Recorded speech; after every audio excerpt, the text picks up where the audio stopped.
Bismillah. Hey everyone, welcome to episode 2 of the Muslim Girl Diaries. I want to take you to a specific moment. Imagine it's the third of the night, or maybe just a quiet break in your day. You're sitting on your prayer mat, you've just finished making dua, and in that specific moment, just you and Allah, everything feels light, it feels simple, you don't feel judged, you don't feel like you're not enough, you just feel held. You feel the mercy that your religion is built upon. But then you fold the prayer mat, you pick up your phone, and you step out the door, and suddenly that lightness starts to disappear. And you start wondering, is my hijab straight enough? Did I say the right thing? Am I doing enough compared to her?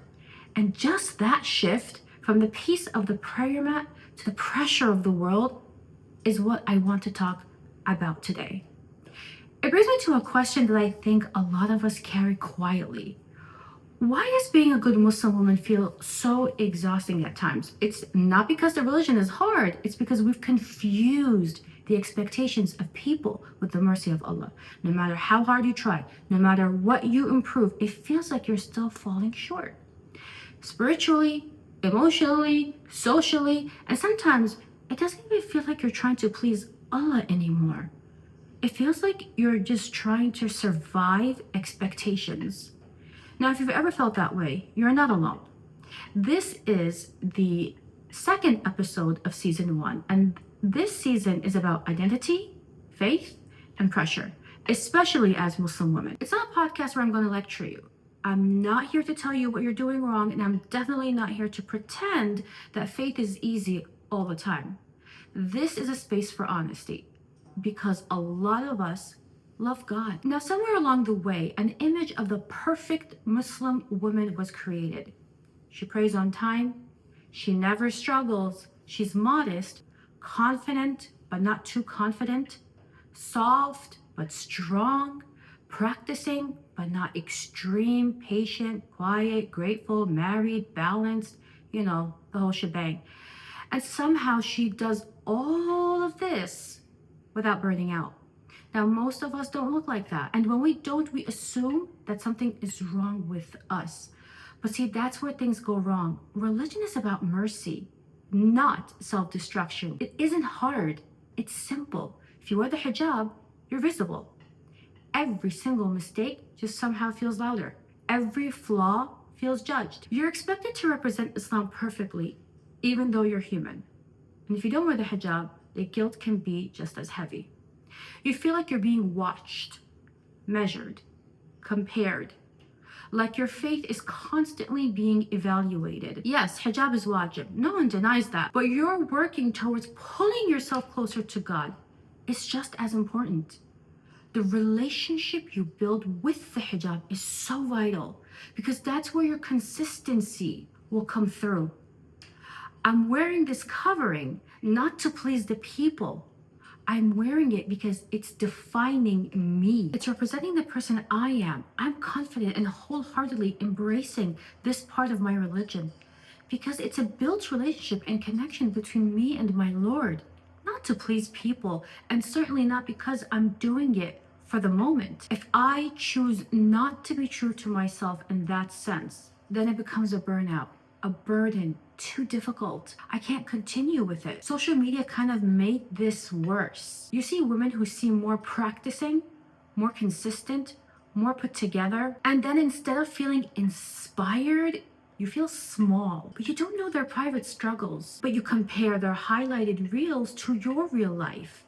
And then you quietly think, why can't I be like that? But I want to pause here and say something really important, especially to the woman listening. Not every woman comes from a background or an environment where practicing looks easy.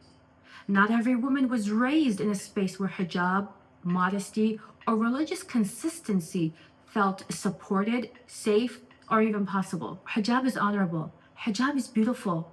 Hijab is an act of worship. But a woman not wearing hijab is not a woman distant from Allah. And no one gets to measure another woman's iman based on what they see on the outside. Because the truth is, every woman has her own journey with Allah, her own tests, her own healing, her own pace. Now, some women are still building the foundation. Some are unlearning fear, and some are healing wounds people never saw. And shaming has never brought anyone closer to Allah. Gentleness does. Your relationship with Allah is not a performance. It's not a trend. And it's not owed to people. It's built in private moments, in intention, in effort, in sincerity. If you're trying, Allah sees you. If you're struggling, Allah knows you. And if you're growing slowly, that growth still counts. You being you is enough. You're working on building your connection with Allah is enough.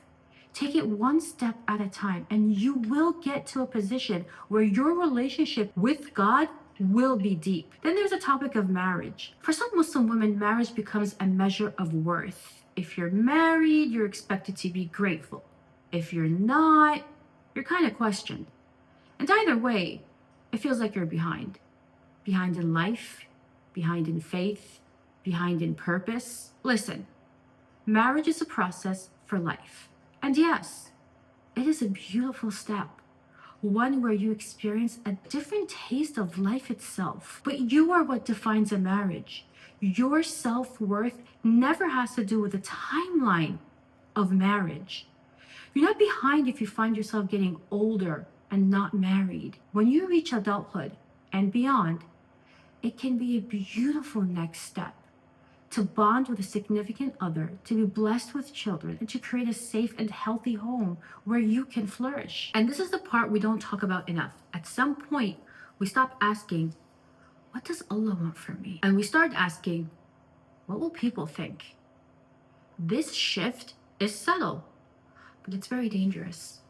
Because people, they're never satisfied. Allah looks into your heart first and foremost.